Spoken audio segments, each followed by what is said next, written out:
Bonjour tout le monde, on va faire un bref retour sur l'Assemblée extraordinaire du 20 février dernier. Et pour débuter, on ne peut pas passer à côté de faire le point sur l'état d'avancement des négociations du renouvellement de notre convention collective. Ce que je peux vous dire, c'est jusqu'à maintenant, ça va très bien à la table de négociation, malgré le fait que oui, ça fait déjà une année qu'on est en négociation. C'est parce que ce sont de très grands chantiers. Vous l'avez vu potentiellement, l'échéancier sur notre page Info-négociation sur le site Internet de la PAPUL.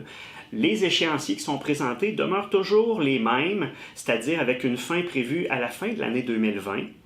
Mais je vous répète quels sont les chantiers. Il y a bien entendu la refonte de notre plan de classification pour s'assurer de l'équité externe et de l'équité interne aussi de nos emplois, s'assurer que les descriptions d'emploi sont toujours représentatives de la réalité terrain qui est faite. Deuxièmement, il y a aussi la réécriture, pratiquement d'un couvercle à l'autre, de notre convention collective afin de la simplifier et de la professionnaliser. Il y a la négociation des clauses normatives également. Ça, c'est des clauses, si on veut, dites de conditions de travail, très classiques. Et on ne peut pas passer à côté des clauses monétaires. C'est des clauses qui ont une incidence, notamment, on peut donner l'exemple de l'indexation des salaires.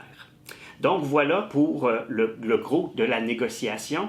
Mais si on regarde plus spécifiquement, à l'écran, on va voir apparaître ce qu'on appelle le puzzle, qui a été réalisé par Mme Isabelle Tremblay de la Faculté de médecine. Et comme vous pouvez le constater, chacune des pièces qui sont présentées dans ce puzzle-là ont besoin des pièces adjacentes pour pouvoir se soutenir, pouvoir être cohérentes.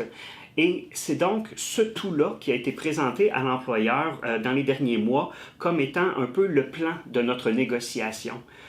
Les pièces qui sont sur ce puzzle-là ne sont pas sorties de ma tête, ne sont pas sorties de la tête seulement de l'équipe de négociation, mais bien de plusieurs consultations qui ont été faites dans le cadre notamment d'une tournée de consultation avec les membres, mais aussi des travaux du conseil d'administration et du conseil professionnel.